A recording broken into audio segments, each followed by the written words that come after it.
no cenário que tu há pouco mencionavas, não é?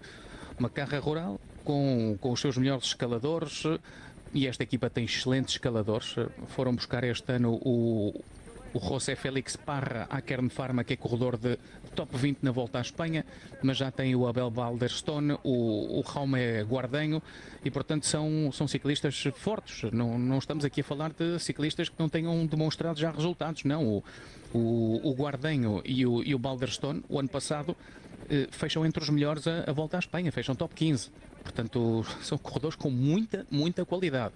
E esses corredores são corredores para apontar a fugas, quando chegarem às etapas montanhosas. Há perfeitamente espaço para levar o Yuri e o Fernando Gaviria, e um terceiro elemento que possa também dar ali consistência ao lead-out. E depois, entre os três, fazerem a aproximação às chegadas. E o bom de levar dois homens rápidos é que, se alguma coisa acontece com um dos sprinters, tem sempre outro que serve de plano B, não é? E a mim faz-me lembrar um bocadinho aquela abordagem que a equipa da Alpecin faz, que umas vezes o Philipsen prepara dias para Mathieu Van Der Poel, outras vezes é o Van Der Poel que se coloca ao serviço do Jasper Philipsen, e depois ainda tem o Caden Groves, que também é sprinter quando tem que sprintar, mas quando não tem que sprintar e leva o Philipsen na equipa, também faz as chegadas para o Jasper Philipsen. Portanto, a questão não é levar qualidade a mais, a qualidade nunca vem a mais, é que depois eles consigam organizar, porque os dois podem fazer ali um tandem tremendo. Na por cima são dois sprinters que também vêm da pista, sabem perfeitamente fazer o seu trabalho, devidamente organizados e motivados. Podem cada um ter as suas oportunidades, uns dias para ti, outros dias para mim. E eu Sem acho que para o dúvida. Yuri Leitão era um prémio merecidíssimo, que ele há tanto tempo está na carra rural, e é um prémio merecidíssimo poder estar numa volta à França, não é? O sonho da carreira de qualquer miúdo que começa a pegar na bicicleta, a primeira grande corrida de referência é o Tour. E eu acho que para o Yuri Leitão, ainda não falei com ele acerca disto, mas posso lhe perguntar um destes dias, mas eu acho que para ele ter a probabilidade de correr o Tour, ou simplesmente ter o Tour no horizonte, deve dar uma motivação fantástica para treinar, para trabalhar com um sorriso na casa todos os dias. Sim, eu pessoalmente, se fizesse parte da estrutura da direção da Caixa Rural, pois iria pensar fortemente nessa possibilidade de ter os dois ciclistas rápidos, de poder levar uma experiência, por exemplo, do ciclista talvez com maior veterania dentro da equipa, que também já muitas vezes correu em estradas portuguesas e em equipas portuguesas, que é o Eduardo Prades, pela sua experiência. E é um ciclista que também roda muito bem naqueles alaridos todos que existem na aproximação a uma chegada, com o pé no Elva, e depois obviamente olhando que a equipa tem que ter os tais escaladores. Mas eu diria que Eduardo Prades com o Panuelva a estarem ao lado de Gaviria com o Yuri Leitão faziam ali um quarteto bastante interessante de aproximação às chegadas que poderão existir na volta à França. E depois o resto, obviamente, a equipa procurar com outros ciclistas para outros caminhos mais montanhosos estarem sempre também em evidência e como tu dizes, e eu concordo contigo, pois levar só um sprinter para uma volta à França é um risco muito grande, mesmo sendo o Gaviria a poder lá estar, que é um Gaviria que já tem muita experiência de grandes voltas, quase sempre consegue terminar as provas de 3 semanas, mas a última vez que o fez foi em 2024, até porque no ano passado ele não fez uma única grande volta dentro da equipa da Movistar. Acho que isso também diz muito daquilo que Gaviria procurou nesta sua chegada à Caixa Rural, que é ter outro papel ainda mais importante, ser uma das estrelas, porque eu acho que temos que ser conscienciosos, ele saindo do World Tour, estando numa Caixa Rural, é uma das grandes estrelas que a equipa tem, e tem que saber aproveitar isso também, e Gaviria também tem que saber aproveitar esta oportunidade que se lhe abriu, porque ele se calhar já não pensava voltar a estar numa volta à França e pode ter o caminho aberto para que isso aconteça. Exatamente, saiu literalmente o Euromilhões, não é? Porque aquilo que a Carra Rural tem este ano para correr é extraordinário. Tem um programa ao nível de qualquer grande equipa do World Tour, sendo que as equipas do World Tour depois têm direito a estar em todas as provas do World Tour, e portanto logo aí fazem o melhor calendário do mundo. Pois a Carra Rural vai correr o terreno adriático, vai correr a volta à Catalunha, vai correr a volta ao País Basco, mas faz também as clássicas das Ardenas, vai correr, julgo que pela primeira vez a Liège-Bastogne-Liège, e claro, isto é um calendário extraordinário, para além do Tour de France, não é só o Tour. E eu estava aqui a pensar, olhando não só ao Gaviria, pegando agora também naquilo que nos diz muito respeito, que é o Yuri Leitão, que vai estar na volta ao Algarve brevemente, já durante esta semana que se vai iniciar, logo ao primeiro dia, e por norma o Yuri Leitão começa muito bem as corridas por etapas, onde está inserido, começa logo muito bem quando o primeiro sprint aparece à frente dos velocistas, e portanto ele vai ter uma carga enorme de sprinters para ele lutar logo na chegada à Tavira, que vai ser o primeiro dia da volta ao Algarve este ano, uma chegada que nós tradicionalmente fazemos e conhecemos já quase de olhos fechados. Eu já digo isto porque já muitas vezes ali comentamos as chegadas da volta ao Algarve, e como ciclista profissional, e fui ciclista do Tavira durante várias temporadas, conheço de olhos fechados aquela chegada, podiam-me tapar os olhos e eu sabia onde é que havia todas as viragens dentro do quilómetro e meio final. Mas ele vai ter um Jordi Meuse, vai ter um Paul Magnier, vai ter o próprio Arnaud Delis, que vem estar nas estradas portuguesas, Ben Turner, que é um ciclista que sabemos que está a andar muito bem, Moschetti, que já ganhou este ano a Jonathan Millen também, cá vai estar na volta ao Algarve, e de Maritz, também já sabe o que é ganhar neste início de ano, Tottenberg, Groves. Portanto, estamos a falar de uma série de velocistas, inclusive a Ackermann, que tu há pouco também já o apresentaste e já o ouvimos falar no dia de hoje, que está aqui ao serviço da JAI, que também cá vai estar na volta ao Algarve, e provavelmente estou-me a esquecer de mais 2 ou 3 ciclistas, mas o Yuri vai estar inserido numa luta de galos logo nesse primeiro dia chegada à Tavira, e era importante ele ter eu diria, a sorte de não cair, porque lembrando que no ano passado, nessa mesma chegada, o Yuri Leitão esteve envolvido numa queda nas últimas viragens antes da curva final para a linha de chegada, que este ano não aconteça nada disso e que o Yuri entre com o pé direito, porque são pontos que ele vai marcar também dentro da Caja Rural. Não há nada, é bater logo o Philipsen no primeiro dia, Paulo. Isso é logo comprar o bilhete para o Tour.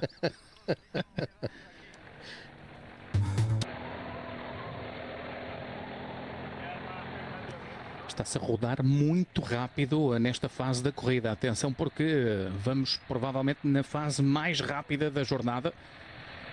Há pouco, durante o intervalo, a Mota ia-nos mostrando que em determinadas zonas, e aqui nota-se que é uma zona em falso plano descendente, os corredores iam acima dos 63 km por hora, protegidos aqui pelas estufas de um lado, do outro, vão passando a localidade de El Ejido, que é uma das zonas mais importantes em termos da produção, como dizia há pouco, de produtos hortícolas da Europa.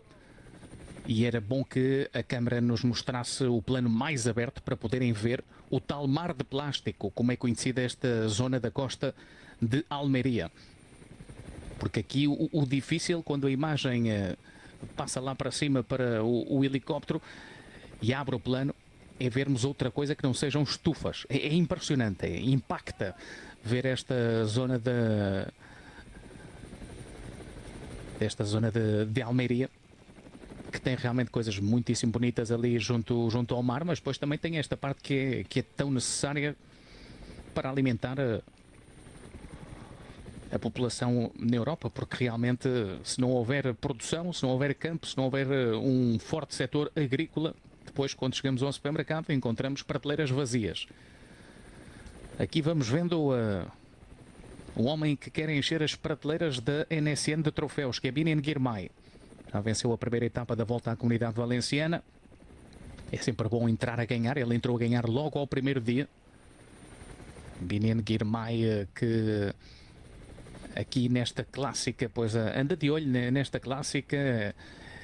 Nunca esta prova foi ganha por um ciclista eritreu, naturalmente. Mas também se formos ver o resto do continente africano, e já tivemos outros sprinters africanos, nomeadamente Robbie Hunter, também nunca deixou aqui a sua marca. Já tivemos, por exemplo, uma vitória brasileira, entre as vitórias, digamos que menos previsíveis, com o grande Luciano Pagliarini, venceu aqui em 2003. A Argentina também ganhou, com Juan José Aedo. Não me recordo dos irmãos Aedo. O outro irmão Aedo, o Lucas, também era um excelente ciclista, mas o Juan José era melhor. Chegou a correr no World Tour com a Saxo Bank. Mas estavas aqui a fazer lembrança desse ano 2003 do brasileiro e ele que nessa altura bateu o Máximo Strasser, que tinha ganho no ano anterior, o ciclista italiano, que foi um ciclista que também várias vezes veio correr a Portugal, e eu cheguei a correr e ainda a debater sprints juntamente com este italiano que tinha uma grande qualidade e que venceu esta corrida também.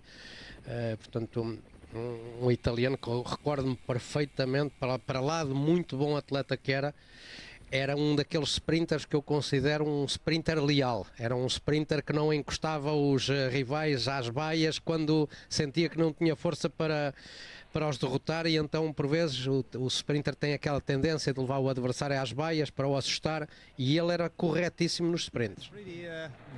I would say a nice start of the season, and super happy with my team, and the team is also super happy. So together we make a nice step, and we win a first race for me, and for the team it's pretty big honor. And actually today it's the real sprint stage, and try to get the team knowing each other and to go for the next races. So hopefully today it will work again the same like first stage, and to go for the stage victory. Binnen Girmay, na perspectiva de que todos dentro da NSN se vão conhecendo cada vez mais e melhor, porque vai oleando a máquina para as próximas grandes corridas. É nessa expectativa que estão aqui hoje. Primeira grande oportunidade do ano para eles sprintarem, porque realmente é uma clássica de sprinters. Toda a gente sabe que se que aconteça algo muito extraordinário, esta clássica da Almeria termina sempre ao sprint, e por isso o Bini diz que este é o primeiro grande momento do ano, apesar dele já ter ganho um sprint na volta à Comunidade Valenciana. Ele que depois daqui já só o vamos ver correr, em princípio, durante a temporada de clássicas, o que significa que deve ou faz aqui paragem e vai para a altitude, porque o fim de semana de abertura das clássicas é só, aliás, não para altitude. Estava eu aqui a pensar 28 de fevereiro e estava a pensar que faltava um mês e meio. Imaginem onde eu ando, com a cabeça ainda no mês de janeiro. Não, ele agora vai fazer a pausa, não vai para altitude coisa nenhuma, mas vai fazer uma pausa antes do fim de semana de abertura. Depois fará o Meloupet Nieuwsblad. Em princípio não faz a Kuurne Bruxelas-Kuurne. Recordar que uma prova é no sábado e outra é no domingo, e por isso se chama o fim de semana de abertura das clássicas belgas, que dizem as más línguas, para muitos é o início oficial da temporada, o que significa que aquilo que acontece em janeiro e fevereiro não interessa para rigorosamente nada. Mas isto são opiniões e cada um tem direito à sua. Quanto ao Bini, de momento, pois o calendário dele vai passar pelas clássicas belgas, e depois aguardemos. Não sabe ainda demasiado sobre o calendário do eritreu. Sabemos que vai estar no Tour de France, é o objetivo principal da temporada, e sabemos que está aqui feliz da vida, porque fosse NSN ou tivesse a equipa permanecido como Israel Premier Tech, o Binnen Girmay já se pronunciou várias vezes sobre o tema e diz que para ele era indiferente correr na Israel ou correr na NSN. Ele é ciclista profissional, corre onde lhe pagam melhor, não está propriamente preocupado em solucionar os temas do mundo. E também temos que respeitar a postura do Bini, porque tem que fazer o seu pé de meia. E acima de tudo, esta troca de nomes, da equipa estar sediada num outro país, obviamente eu acho que traz, tenho a certeza, que traz outra estabilidade também à estrutura, porque aquela parte final de 2025, em que o público se manifestava em qualquer corrida que a equipa das Israel estava presente, hoje em dia tudo isso foi apaziguado, e muita gente até provavelmente que não está tão ligado ao ciclismo, e quando não vê nos inscritos a equipa Israel, pensa que ela deixou de existir. A estrutura está cá, muitos dos ciclistas mantiveram-se dentro da equipa, mas não é a Israel que existe, é a NSN, e nesse campo as coisas estão muito mais pacíficas. Sim, a identidade israelita deixou de existir, efetivamente, porque o Sylvain Adams Enfim, quando se dá a transição da Israel para a NSN, eles não dizem, bom, o Sylvan Adams vendeu a equipa ou cedeu os direitos, ou... Eles não explicam exatamente o que é que aconteceu. O que sabemos é que apareceram umas caras novas, entre elas o Andrés Iniesta, mas nós não sabemos bem qual é que é o envolvimento, se é que ainda existe algum tipo de envolvimento do Sylvan Adams com esta equipa. Eu, pelo menos, não vi ninguém da NSN a dizer não, o Sylvan Adams não tem nada a ver, cortou realmente os laços com a equipa e este projeto é um projeto 100% diferente. Eu não ouvi ninguém dizer isso. Também não ouvi ninguém dizer o contrário. Portanto, quando uma pessoa não sabe, pois deve aguardar por ter a oportunidade de fazer essas perguntas. Mas a verdade é que eles este ano vão ter, com toda a certeza, uma vida muito mais tranquila, porque este projeto, a todos os efeitos, cortou com a identidade do Estado de Israel, que era aquilo que tinha trazido tantos problemas na reta final de 2025 e que levou inclusivamente ao cancelamento da última etapa da volta à Espanha, o que fez com que os corredores que deveriam ter subido ao pódio no centro de Madrid tivessem que improvisar um pódio num parque de estacionamento de um hotel. Exato. À última hora, sem nenhum elemento de organização, fizeram uma entrega de prémios entre ciclistas e membros do staff. Com geleiras a fazer de pódio. É? Exatamente, geleiras a fazer de pódio. Eu devo dizer que na altura fiquei super triste e desgostado como amante do ciclismo, de ver ciclistas que pedalam 3 semanas e depois ver que a organização não tinha um plano de contingência, porque devia haver um plano de contingência, não é? Não custa assim tanto montar uma cerimónia protocolar, nem que fosse na sala de um hotel, num salão de um hotel, reúnem-se os jornalistas e convoca-se os jornalistas às tantas horas e os ciclistas idem aspas e faz ali uma cerimónia alternativa. Acho que não era difícil de fazer isso, até porque era mais do que previsível o que ia acontecer naquela última etapa. Portanto, houve tempo para organizar uma bonita sessão e não aquela atrapalhada que fizeram. Mas depois, quando me sentei a conversar com o Jonas Vingegaard, eu e outros jornalistas perguntaram ao Vingegaard, agora no estágio da Visma, como é que tinha sido para ele essa sensação, não é? De ser o campeão de uma Vuelta e depois não ser consagrado pelo público. Ele diz que inicialmente se sentiu extremamente triste e extremamente desiludido quando lhe disseram, olha, tens que sair da bicicleta e ir para o carro e vamos todos para o hotel porque isto acabou. E ele diz, caramba, acabou assim de forma abrupta, foi esquisito. Mas que depois, aquela cerimónia entre corredores e em petit comité foi das coisas mais bonitas que ele viveu na carreira. Achei muito curioso que os ciclistas que participaram nela, e particularmente o Vingegaard que falou desse momento, ficou muito sentido, não é? Muito emocionado com a forma como aquilo foi feito entre corredores e as equipas e os press officers e toda a logística das equipas que entrou em ação para que os ciclistas não fossem para casa, digamos assim, de mãos a abanar. E fez aquilo, pois foi um reconhecimento dos seus pares, não é? Eu acho que às vezes no mundo profissional, e isto vale para o ciclismo como para qualquer outro setor, não há melhor reconhecimento do que o reconhecimento dos nossos pares, daqueles que sabem o que custa fazer o nosso trabalho e que depois te elogiam quando tu fazes bem o teu. E acho que o Vingegaard também se sentiu emocionado por isso mesmo. Claro, é aquilo que eu chamo a união de família, porque essa atitude que existiu no final da Volta à Espanha foi precisamente a sensação que eu fiquei.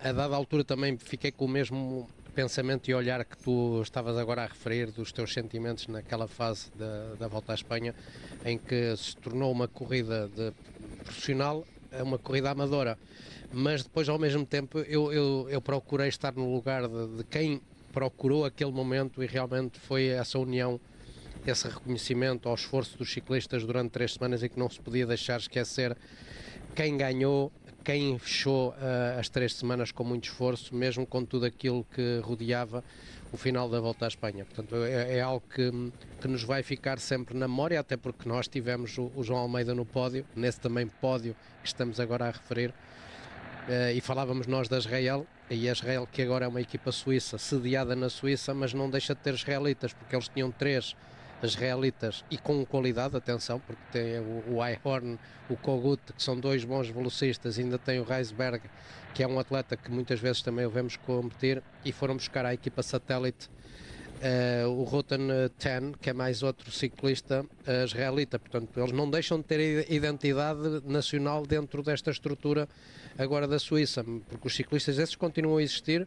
E isto é uma forma também de mostrar que o ciclismo em Israel continua a dar cartas dentro do World Tour. É verdade, e o Rotem Ten foi o ciclista que o ano passado ganhou na volta a Portugal, na chegada a Santarém, não é? No regresso da volta a Portugal a Santarém, aquela chegada onde ele bate o Nico Tivani. Tenho a ideia que foi o Nico Tivani que foi batido nesse dia. Sim, uma chegada bem dura. E duríssima, caramba, que aquela avenida antes da viragem à direita para a meta, mas já dentro de Santarém, é bem dura, não é? Tem ali, não sei se 600, 700 metros, upa-upa.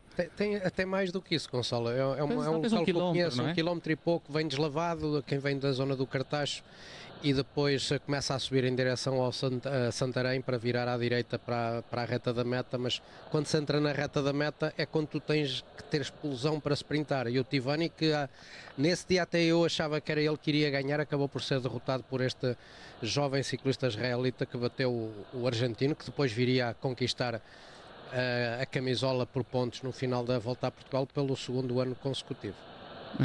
Esta foi uma bonita chegada este ano. Estava um calor de morrer, que eu mais me esqueço.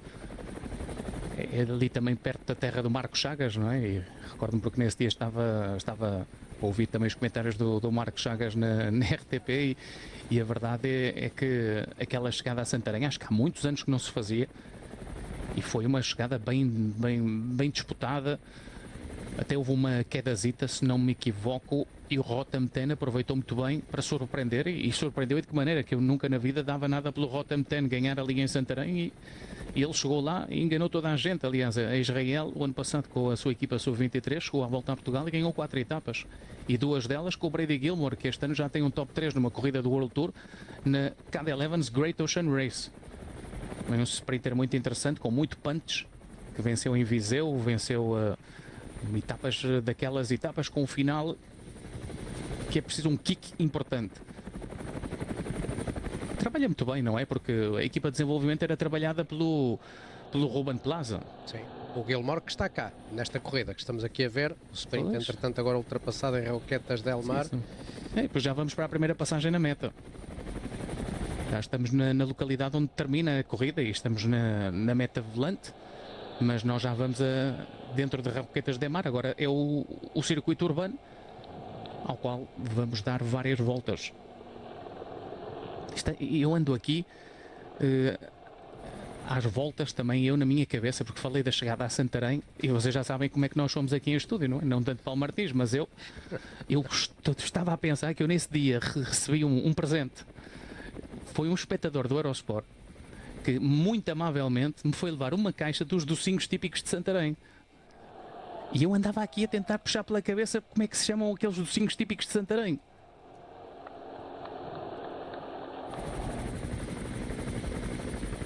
E eu sei que comi uma série deles, mas já não me recordo como é que se chamam. Isto é quase um sacrilégio.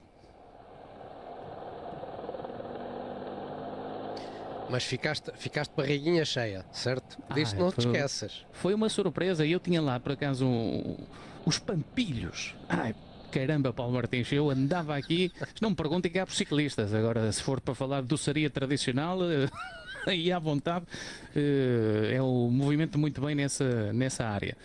São os pampilhos de Santarém, que maravilha nesse dia. Foram ali uns 3 ou 4 de uma vez, Paulo Martins. Parecia o Jasper Philipsen a ganhar etapas. Os pampilhos, que maravilha de doce. Parece uma daquelas tortinhas de azeitão. São muito parecidas. Por acaso conheço esse doce que tu falas de Santarém. Sim, porque não é demasiado doce, não é? É um docinho que cai bem. O problema é que cai bem quase todos. Mas tem que se ter algum cuidado, sobretudo nesta idade em que nós já estamos, tem que se ter algum cuidado. É melhor dar umas pedaladas e comer menos docinhos. Mas de vez em quando, não é? De vez em quando um pampilho aqui, um pampilho ali, não há nenhum problema.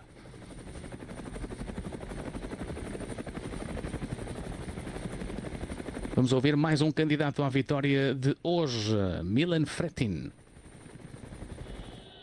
Yeah, I did this race already since I turned pro, I think, every edition, so I really like this race, and the final is just something special. It's always nervous, and the key point is to move up on the right moment. There's always a moment like 2 kilometers to go that you can really make a difference to change, to move up a little bit in the peloton, and then of course the goal is to turn in the top 5 for the last 500 meters. Milan Frettin sabe que tem que estar no top 5, bem colocado, se quiser ganhar a Clássica de Almeria no dia de hoje, referindo-se ali aos últimos metros, à última centena de metros.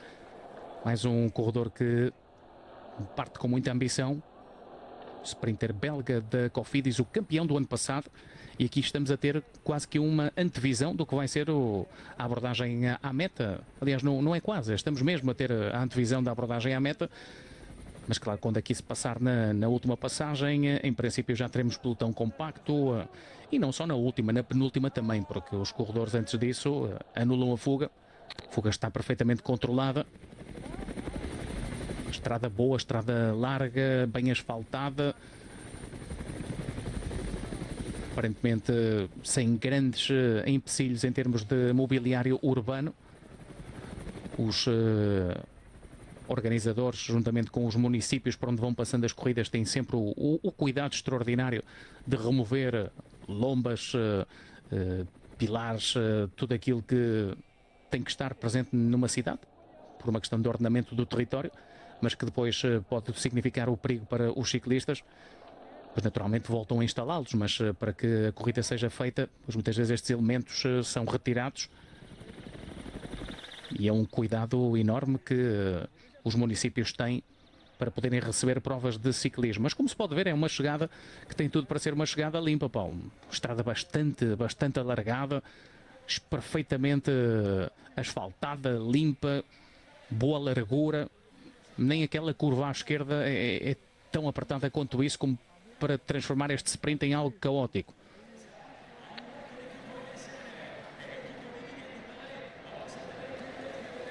Parece-me que hoje aqui temos a franca possibilidade, Paulo Martins, de ver os lead-outs fazerem primeiro uma boa abordagem àquela curva, e depois na curva, presente já dentro do último quilómetro, ainda terem tempo para se reposicionarem um pouco, não muito, porque não há quilómetros, estamos a falar de centenas de metros, mas ainda tem ali algum tempo para ou tentar entrar na curva e ganhar posição para sprintar depois da curva, ou eventualmente depois da curva ainda tentarem recuperar algumas posições no grupo. Enfim, depois teremos que ver como é que se vai gerir o sprint na parte final. Claro, esta é uma chegada que no ano passado, e lembrando que no ano passado o Yuri Leitão faz nono nesta mesma corrida, portanto ele está aqui pela terceira vez. A primeira vez que aqui tinha estado foi em 2022 e ficando muito longe do acesso aos primeiros lugares, desligado completamente da corrida. Agora a sensação que eu fico do ano passado, e recordo-me que ele no ano passado, o Yuri Leitão, não tinha comboio, ao contrário daquilo que hoje temos vindo a falar. A Caja Rural tem aqui uma estrutura que pode dar condições de poder ganhar inclusive a corrida, seja com o Gaviria, seja com o Yuri Leitão. O Yuri no ano passado acabou por ter que andar de roda em roda, de comboio em comboio, não teve ninguém para o posicionar e gastou muita energia, até à tal viragem ali a 100 metros da meta, onde a dada altura ele até estava no local certo, mas tinha gasto muita energia para se manter bem colocado, e quando precisou de expulsão não existia essa expulsão.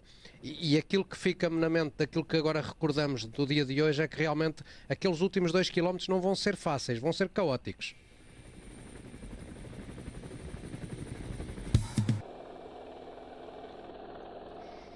NSN não sai da frente do pelotão, e já é assim há pelo menos 40 km desde que entramos em direto. Vamos vendo aqui o bloco que vai rodear Biniam Girmay no dia de hoje. É um bom bloco, Paulo. Tom Van Asbroek, Hugo Hofstetter, Brady Gilmore, Lewis Aski. Temos aqui sprinters que podiam perfeitamente estar a liderar outras equipas e que hoje estão aqui ao serviço do Biniam Girmay. E também para o que der e vier, porque se acontecer algo ao Biniam, se tiver um dia mau, se furar, se cair, tem sempre ali a possibilidade de ter alternativas, não à altura, porque ele é um corredor de nível superior, mas alternativas que podem ajudar a equipa também a discutir a chegada, mas é muito nível. Em termos de corredor a corredor, aqui o bloco da NSN é impressionante. Sem dúvida, é uma estrutura que já estava bem montada, perdeu alguns nomes importantes no final da temporada passada, mas adquiriu realmente um bom conjunto para poder estar aqui junto de Girmay, particularmente falando do dia de hoje, até porque o Askey também é um daqueles que se junta com o Gilmore, que vem da equipa de satélite, juntando-se e que também aqui está